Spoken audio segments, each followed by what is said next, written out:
Alright, what do we have here? We have RVK Orcus playing as the Huns and as red. His opponent down here, Clan Nand, playing as Huns and the color green.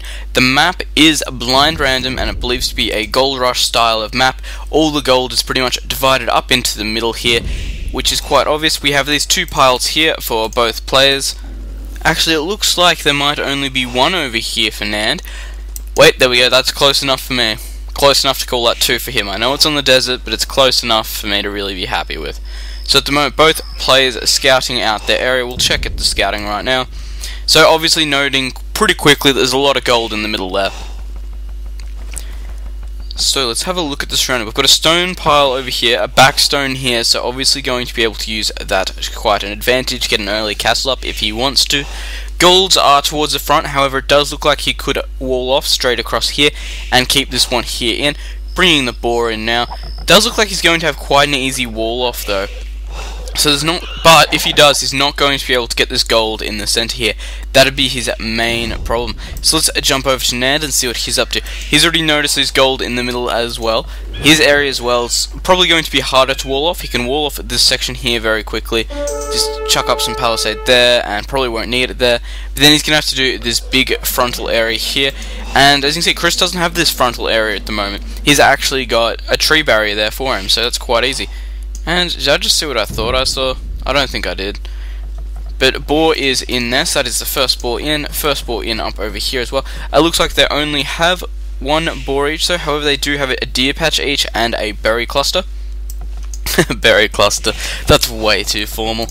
Farms up now for Chris, no farms up yet for Nand. Chris is in the score though, let's check out the scouting. So pretty much a figure 8 there, and Orcus has done quite a bit more, so Chris is definitely in the lead there.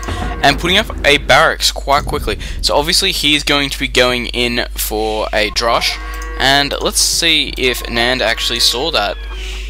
Alright, he knows that barracks is there, so he's probably going to be preparing for that. Yep, there we go, so he's got some militia out already, started his wall off there.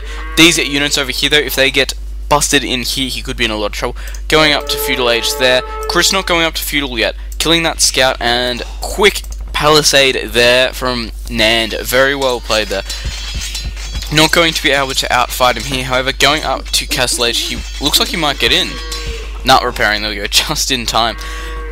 But going up to feudal age already here, so Nand will have a good few seconds there on Chris. So he's going to be able to use that time to get out some archers. Maybe even go to man-at-arms with these. What do we got, man-at-arms?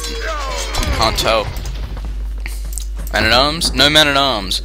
But he is killing off extremely quickly, and an archery range coming out there nice and quickly. More militia being created, though, for Chris, and I think... Wow, roller just fell off my chair, so if you hear any big bangs, that's me coming off my chair. Another archery range coming up over here, meaning that we can be expecting lots of archers. Fairly heavy on gold at the moment for where he is. Lots of farms up down for Chris here. Chris walling himself off extremely well. Going up to man-at-arms by both players. Looks like Chris is going to have the advantage there, just swarming around like that. Doing quite a good job there. Up by 400 points at this stage. Let's see, scouting hasn't changed for Nand. And could be due to scouting. Scouting is a big thing here. And it looks like Nand has done the smart thing and towered his gold, because it's at the front, he knows he's going to lose it. And 3 wolves there attacking Chris, that is just unlucky. Chris, looking for a way around, looks like he might just make it in through here.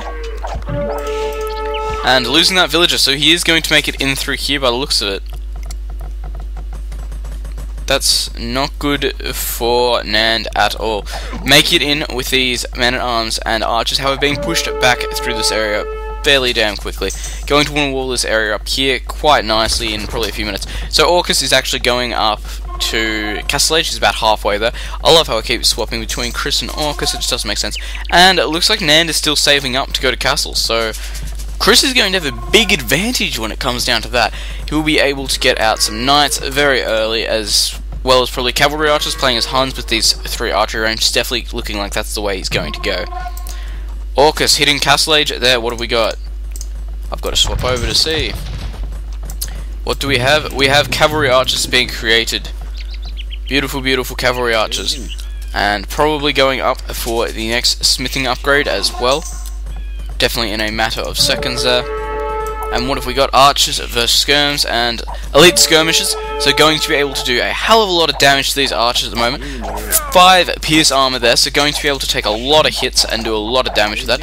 As I said, they're just sitting there soaking up damage from that watchtower. So doing the next upgrade as well, getting 2 range and 2 extra attack on those skirms. As you can see, a brilliant micro there. And playing to the advantage of this hill, as you can see, lots of those spears missing, doing an extremely good job there. Going up to crossbows though, however, I don't think that's really going to help him too much. What have we got? More cavalry archers being created. And just more and more cavalry archers being created at this point. Another archery range coming up, siege workshop coming up as well, meaning that he's probably going to want to get a mangonel out to counter all those cavalry archers, and archers' opponent's going to be sending down. Here come the archers here. No mangonel yet, sadly. And what are you doing? You've got to be quicker. Build more villages. You're down by 200 points still. 100. So closing the gap at this point. Lots of archery range at the moment up, and avoiding those skirmishes there probably his best option. Taking out these crossbows and skirms up on this hill though, definitely possible. But using that mangonel there is probably the best way to do it. Definitely decided on the best way there. Continuing to fight this up, this section here is where they seem to be sitting and he seems to be defending from. And bring that mangonel in, and missing. Knows he has the mangonel now though, so he's going to have to be careful. Ooh. Getting 2 hits in there, but not doing as much damage as it was probably worth to be doing. That knight causing havoc in there, and absolutely destroying that mangonel up here. If that mangonel wasn't killed, he would have been able to do a lot more damage.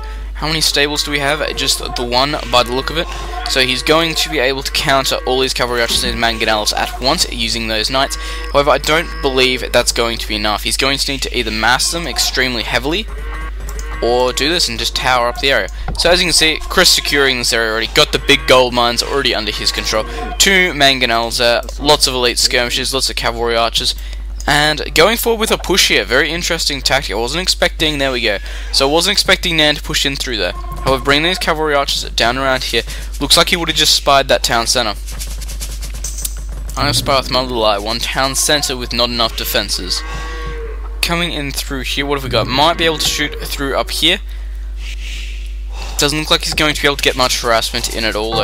At this point, it's pretty much a stalemate, losing 1 village there. And it's basically coming down to who's got the bigger army. Stable going up for Chris. And Nand up here has quite a big army count. Quite a big mixture, actually. Knight skirmishers, cavalry archers. Down here we have mangonels, skirmishers, and cavalry archers. And there we go, Nand. Camper mode, activate. So here we go. So Knights coming in here, obviously going for these mangonels. And looks like they've been lost. Keeping the high ground though, so he's going to be able to do a lot of damage with these skirmishes. Knights, of course, are going to be absolutely destroying everything though. As you can see, those 2 mangonels went down extremely quickly. And Chris has gone up by 1,100 points now. He definitely has room to move and definitely has room to expand now. If I was Nand, I'd be panicking right about now. This is the point where he needs to pull a miracle out of his ass, really. And using the low ground here, surprised he hasn't run up to the top ground yet, but these skirmishes are soaking up a lot of the damage, so it's not really that bad. And there we go, Nan resigning there, losing most of his army, and not going to be able to really do anything of kind. So remember to comment, rate, and subscribe, and the good news for today is I did not fall off my chair.